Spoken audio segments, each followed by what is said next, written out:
So if you don't know who MrBeast is, I honestly don't know what to tell you. Either you're a caveman that was frozen in the Ice Age and is only just now woken up, or an elderly person and you've just done poo-poos in your diapers and you need a nurse to come clean you up. Or you're just not on the internet that much, you know, you're a blue-collar worker probably. I respect it. But most people know who MrBeast is and his antics. And if you don't, I'm going to give you a quick recap. He's basically the biggest individual on YouTube. He isn't the biggest YouTuber because there's a company called T-Series, which is an Indian company, and nobody knows how they monopolize on YouTube. They're basically just a shady company. But MrBeast is the most subscribed person. But his videos mainly involve him doing a challenge with his friends, or spending more money than the average US citizen will ever see. Actually, scratch that, the US citizen will probably see that on their medical bill. Ha ha, losers, get the NHS! The NHS is basically the medical care in the UK that, you know, it's free. But having said that, MrBeast is very generous with his money, and he does donate a lot of it and put it towards good causes, like curing a lot of blind people, or I think it's putting internet on a whole island, I don't know. But MrBeast is well known, and with being that well known, you will have a lot of people that will copy, will look into every detail of your videos to try and find the formula to become like you. Kind of like the rivalry between Mr. Krabs and Plankton, but compared to some of these people, Plankton seems a lot more reasonable, and definitely a lot more intelligent, and a lot of these are fans of MrBeast, to the point where they want to be MrBeast. And I'm not talking versions of MrBeast, I'm talking full-on clones. And you've probably seen these videos pop up everywhere, where people are trying to copy what MrBeast does, and they don't change a single thing, to the point where MrBeast is even disappointed with them. People on YouTube are following in your footsteps and trying to copy you. Yeah. And so the thumbnails look the same, a lot of the concepts look the same. I know. I wish people would, like, there's like inspiration and then there's just stealing. So many people literally just put their face on my face. Right. Or just take my thumbnail. Or literally verbatim say what I say at the start of my videos. Or like. And he's mainly disappointed because they don't put their own spin on it. Now, hearing that from MrBeast, from one of these clone channel perspectives, it must be like hearing your father say he's disappointed in you, which I guarantee most of these clone channels have probably heard before from their biological father. But my point mainly today wasn't to focus on the clone channels. This video was mainly to focus on those little planktons that are looking at the formula of MrBeast. And unfortunately that does include the clone channels.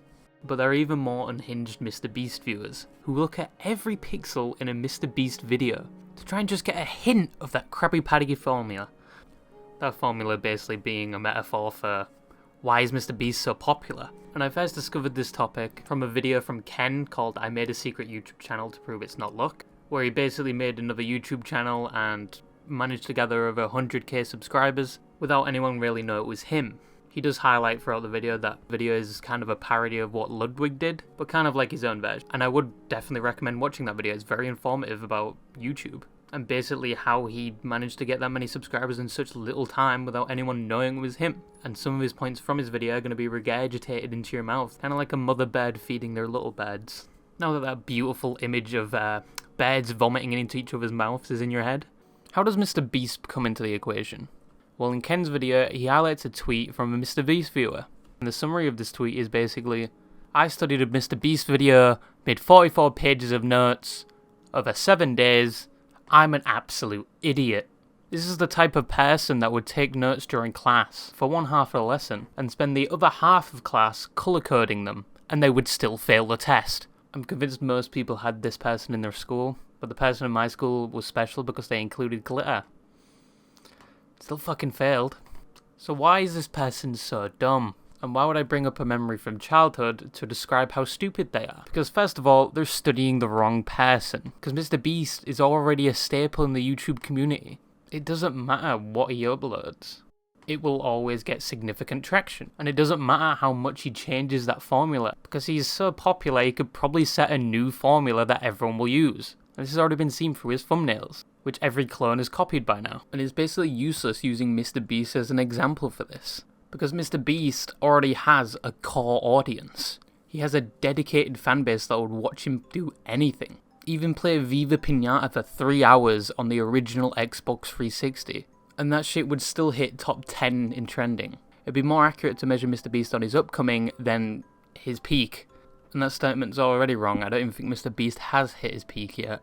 But this scenario is basically like, if she was measuring someone that goes to the gym, but they already started taking steroids, the information she's fucking taking is just going to be useless. It would have been better to measure them when they started going to the gym before they started taking steroids. And yes, that analogy was very far-fetched and probably didn't make any sense, but the message is there. But she should probably be measuring people without a core audience. Something Ken did in his video. He identified a gap in the market, stayed consistent with it, had decent editing, and even though the channel was predominantly Clash of Clans, which I'm pretty sure there's more people playing Black Ops 2 than Clash of Clans now, he still hit his target of 100k. But my personal understanding is there is only one formula to YouTube. You don't really need to study somebody for this amount of time to understand. And this was highlighted in Ken's video. And with my previous experience, I would never put on a fucking resume. I agree with Ken on this one. If you want to get successful on YouTube, you have to find a gap in the market, be passionate about that gap in the market, and be consistent about it. Because you have to be passionate about that gap in the market to be able to make good quality videos and consistently upload. And you may just survive when that gap closes, depending if your videos haven't dropped in quality, consistency, and you're still loving it. A good analogy is your mother's legs. Those things are going to stay spread. If you're passionate with the task you're doing, stay consistent with it and enjoy doing it. And for my shitty credentials, I've experienced doing this. Not with your mother, don't worry, I would never go near her. I personally don't want to spear a white whale and have to play the Red Dead Redemption fucking minigame to tame a horse. But yeah, I used to have a successful YouTube channel for 2016 standards. And I was so passionate about the content I was making, I would upload a lot. And these videos were high quality in my opinion. And people enjoyed them. Until I fell out of love with the topic I was using. And my videos started getting shittier and people just stopped watching. Thing is, I didn't blame them from stopping watching. I knew why they stopped watching. I just was not passionate about it to care that much. And I'm not saying you have to be that passionate on a level where you make a pocket pussy out of whatever you're doing. The passion I'm talking about is, you know, it's 1 AM, I have nothing to do. I may as well edit a video. It's like 12 AM for me, so I'm not far off that mark. And you'll sit there and just edit 10 seconds of footage. Just editing that 10 seconds of footage may take like 2 hours. But you're happy enough to just sit there and edit that 10 seconds of footage to a high quality, and you don't feel like it's draining you whatsoever. You're still happy to do it. This is how MrBeast probably feels making those videos. He throws that much money away. I don't think he cares about the money that his videos make anymore. He just wants to make good videos. And that's the thing this person that studied his videos failed to see. And the same can be said for the MrBeast clones that are going to keep repeating the content, just not passionate about it, and then eventually just phase out of it. Because eventually they'll stop getting the views they want, and they'll move on to the next YouTuber to copy. There are so many YouTube channels with like millions of subscribers, but they just stop uploading one day. Or just greatly stagger their uploads now. And the majority of the time they won't tell you why, but it's probably because they're not passionate about what they're doing anymore. And that may be down to the views they're getting, or just the fact they don't want to make those type of videos anymore. And would rather not upload than sit down and edit a video. A good example of this is Frankie on PC. This guy at his utter peak just disappeared. And then reappeared 5 years later. He uploaded a few videos which I assume were just spare videos which he'd never edited. All of them were edited to high quality. They were around 30 minutes each. And then he just disappeared again because he was more passionate about becoming a lawyer than uploading videos on YouTube and perhaps getting more money. But lawyers do get paid a lot, especially in the Amber Heard case, you know. I still think that was an actor or just a homeless person that walked in that day. But Frankie's decision I kind of always respected, even though I loved watching his YouTube videos. He found something he was passionate about and he chased it.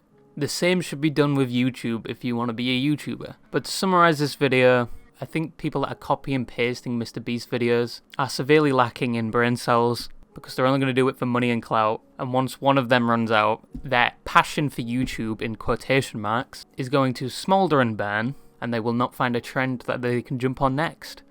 And to the person that studied all these MrBeast videos, it's not that deep. It really is not that deep.